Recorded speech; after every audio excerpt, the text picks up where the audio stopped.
It's Thursday, the 21st of December. We're up here on our mining claims job, North Routt, Colorado. Yeah, this is what it looks like. This unit's only 12 acres, 10 acres, something like that. That's the unit right there. You can see our landing past my truck.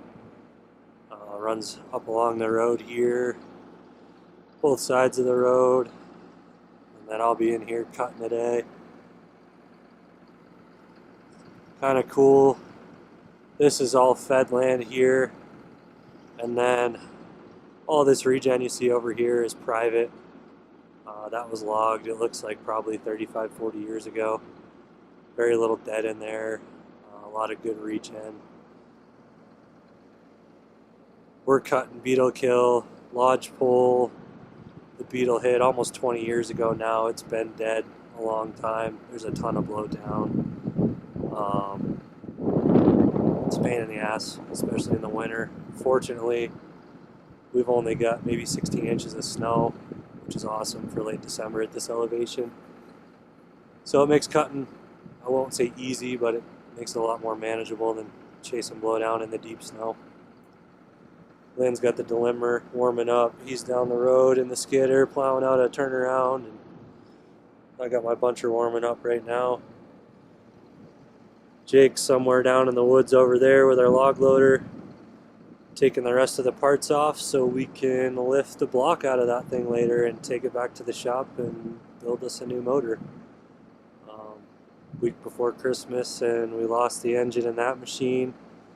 And almost 2 years ago to the day, we lost the engine in that buncher about half a mile down the road there on a different job. So we really like working here. We have pretty good luck for the most part, but it seems like it costs us an engine every 2 years, which does suck. So there's quite a bit of green in this unit. That's all green bunk logs, 36s, 46s, 36s, 28s, shorties, and then some corral poles down there on the end. Short saw logs for a short log self-loader, a little bit of firewood left. I hauled 3 loads of firewood out of right here past couple days, and then these are our logs for our mill over in Kremling, just dead saw logs. And yeah, that's what it looks like before.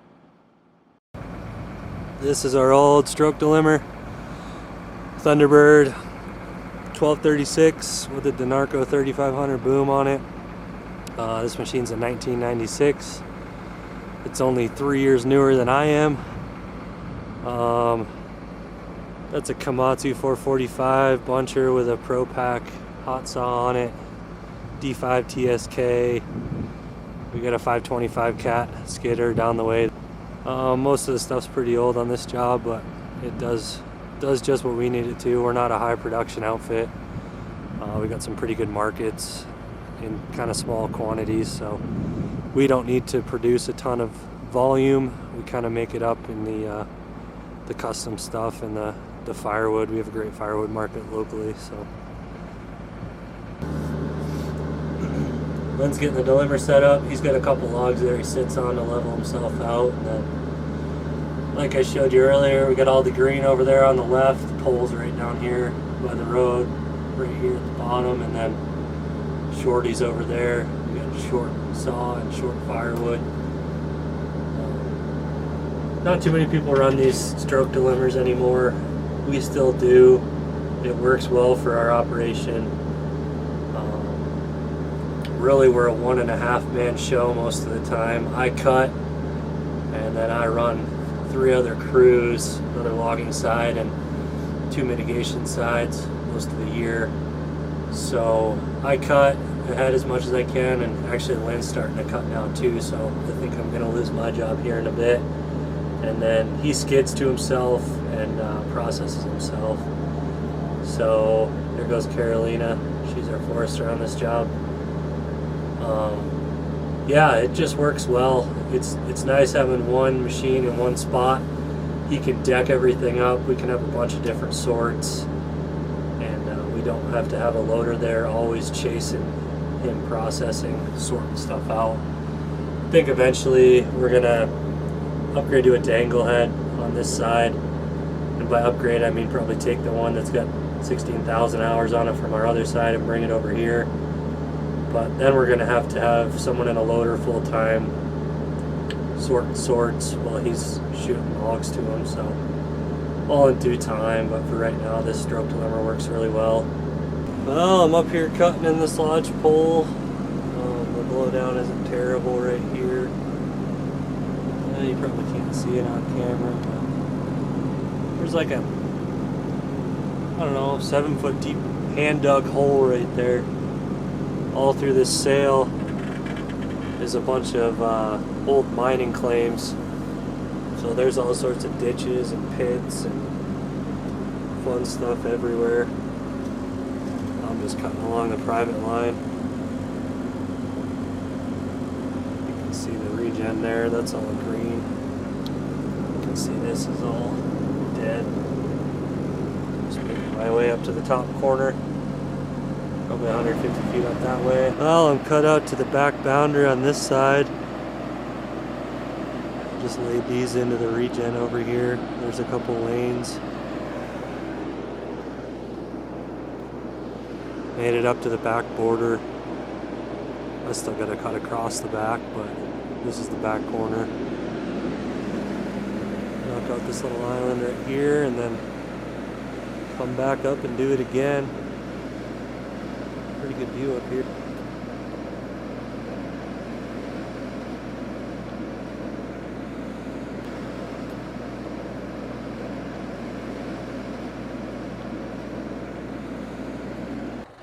Trying to deck everything kind of out of the way. We're not going to deck over there because we're going to push this road back a little further into the unit. We're going to have to make another landing. There's just too much wood coming into one.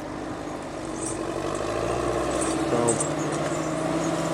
that pile's in the way, but we can't move it until we get the loader fixed. So we're just working around it for now.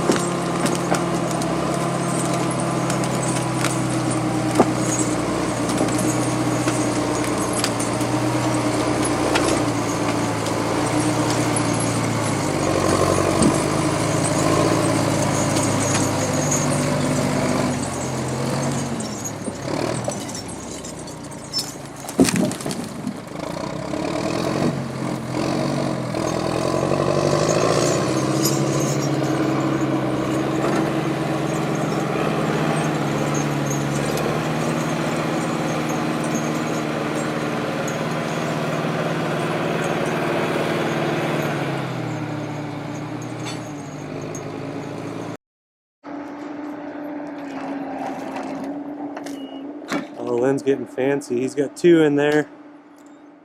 Looks like he's probably multi-stemming some firewood.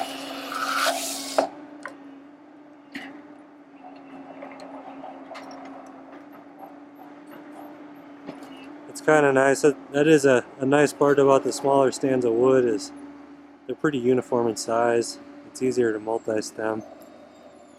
So he's got those cut to probably 34s, and then he just cut them in half down to 17s.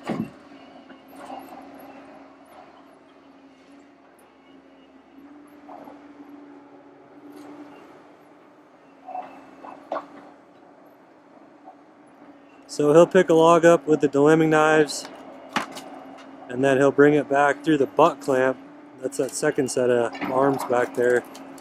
And just past the butt clamp, there's 8 photo cells, and they recognize when the end of that log passes through them. It starts and zeroes out a measurement. And then there's on the top, there's a winch that runs the cables that drive the boom, and there's a sensor in there, and it bases the movement of that winch cable, the winch itself, the winch motor itself, and it calculates the distance that your delimbing knives are from the butt of the log.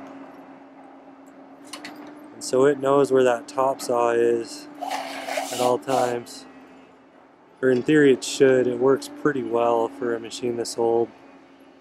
We definitely have some issues with dust and debris getting in front of the photocells, and every once in a while it just doesn't want to work. So do the old iPhone fix and turn it off and turn it back on, and it usually fixes itself.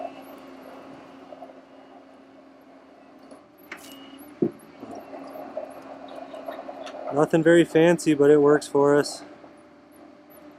These are green bunk logs.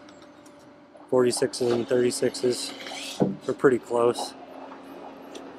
Fortunately, our lengths, we really just try and get close to most of our lengths for trucking reasons. It's easier to have some pretty uniform sizes, but if we're close to a split top or something, we'll run it out an extra 3 or 4 feet, or we'll shorten it up a couple feet.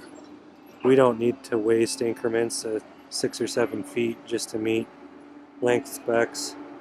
Our mill that processes the big dead doesn't care. We merchandise everything from 6 feet. We have orders all the way up to 36-foot long beams and stuff like that. So we do not care at all there about true lengths. We just want to get close on a couple of them so we can have some different piles and make loading faster and quicker. And then Trent over at Mountain Pine takes the green. He doesn't much care about length either.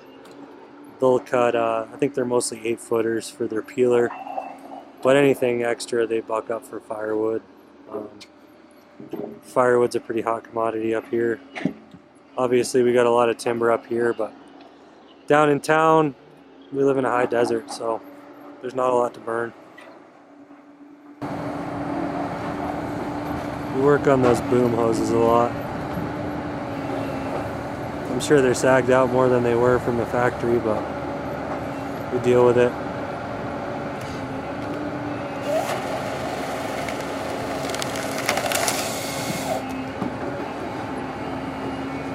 The boom is cable driven.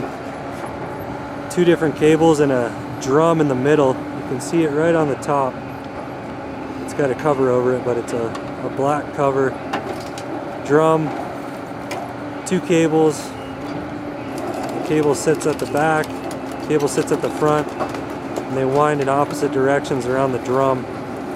So when it's pulling on one cable, it's slacking on another. We do have to tighten that boom cable every once in a while. You can't see the boom cable, it's sitting right on top of the boom. You can see the cables that guide the hydraulic hoses. Those hoses go from the machine down to the head. Part-time mechanic. New mechanic. First project. Yeah, big project. This was our last landing. These are all long, dry logs to go to the mill. I guess when I say the mill, that's actually what our mill is branded as. The mill. Got some green over there. They go to Mountain Pine. Some short saw logs, a little bit of firewood left, and then some poles there. That's a disaster. I messed that up trying to pull my firewood out from under it with the self-loader. And we can't do much as far as cleaning stuff up because we are putting an engine in that 2454 right there. So Jake's working on it right now. He was our operator on the mitigation side this year. Really no experience heavy diesel mechanicking, so probably not the easiest first project for him, but he's doing pretty well with it. So we're gonna get that pulled out. We got a block coming. We'll get the block, this core, back to the shop and start taking parts off and making a list of what we need to order, and then we'll start putting that other block together and put it all back together. It'll probably take a couple more weeks. It is December 21st, so not the best time of year to try and get parts shipped or find people to talk about parts. But yeah, that's where we're at. And then this is the pile you could see from that last landing. Just up on the other side of it, way up the hill, is where Lynn's processing right now. About 6 acres below the road, and then the 6 where Lynn's working right now. And then we had 6 acres down here behind this pile that was all private. It goes all the way down to the creek. Some pretty nice logs down there. There's always better bigger wood by the aspen in the water, so there's some good wood in that pile. That one lighter colored butt right there is a spruce, green spruce. Trent at Mountain Pine doesn't take anything over 16, 17 inches, so the oversized green goes to the mill too. And we've got that sitting on runners in a pile. It'll just air dry for a while, and then we'll figure out what we want to do with it. We don't mill any green wood at the mill. So we're kind of stockpiling it because I think we're, depending on where you're at in the state, we're 5 to 8 years away from all of this beetle kill being non-merchantable. So we're kind of taking that into account and decking up some big green that we're going to air dry and be able to mill down the road. I guess we'll see how that all pans out. There's Gibbs. Hoping I'm going to throw a stick for him.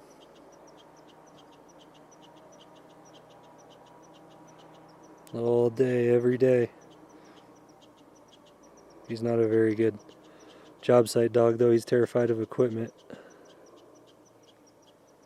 So he sits in the truck a lot. Comes out when things get quiet. Gonna have Lynn come over and park the skidder under it. One of my tilt cylinder hoses is busted. It's a lot easier standing on top of the skidder than climbing up on the boom. So we'll get that pulled and go to town with it tonight. Come back in the morning, fix that machine, and go pull the engine out of the log loader that's over there somewhere. Looks like it's gonna snow too, so that's cool. Sucks for us up here, but love to do some sledding this year.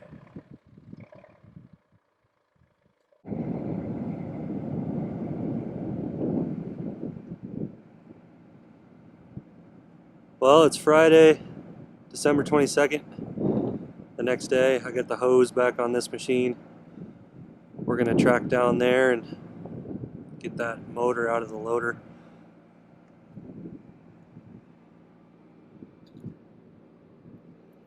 Got the machines tucked away up here for potentially the week. Monday, Tuesday's Christmas. And if we get enough snow, I'm going snowmobiling, so we won't be up here next week. But that's still a public road, so we'll keep everything off the road. We'll stash the buncher down in the woods with a loader. And yeah, hopefully it snows.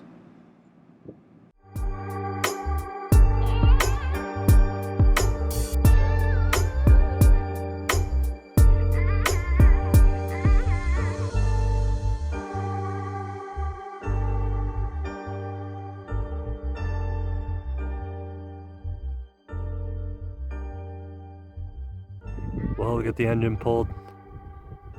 We're packing up, covering up so it doesn't snow inside the machine. And then we're going to drink beer.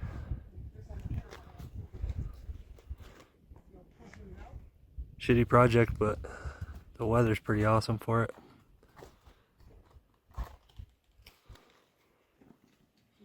Merry Christmas.